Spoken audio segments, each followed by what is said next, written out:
guna bersilaturahmi bersama masyarakat serta mengajak untuk melaksanakan sholat subuh berjamaah.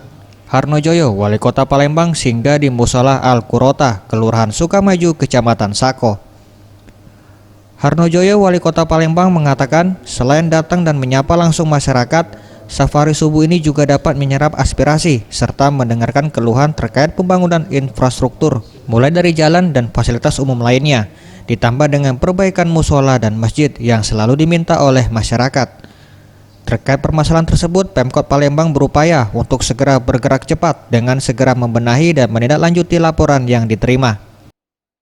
Kota yang ada di kelurahan ini semuanya hadir tadi support kita, tapi harapan kita mudah-mudahan bukan karena kehadirannya, karena perwalinya, tapi semata-mata karena kecintaan kita kepada Allah Subhanahu wa Ta'ala.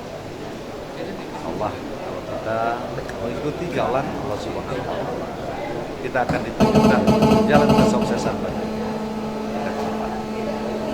Dan kami selalu dalam rangka safari subuh ini, di samping tentu untuk membina dan meningkatkan hubungan silaturahmi, menyerap aspirasi masyarakat. Tadi melalui ketua musola telah disampaikan baik dari keberadaan musola maupun jalan yang ada di lingkungan. Kemudian ini akan menjadi perhatian dan akan kita akan ke depan. Inilah proses anggaran yang betul-betul aspirasi dari masyarakat. Yang insya Allah ini mudah-mudahan menjadi prioritas pemerintah untuk membangun ke depan, masukan-masukan melalui kunjungan kita ke musola, melalui kunjungan kita ke masjid, melalui kegiatan kita gotong royong, ini akan menjadi prioritas pemerintah.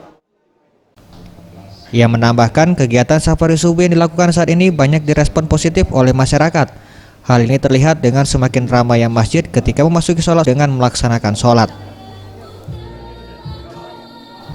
Tim Liputan Sriwijaya TV.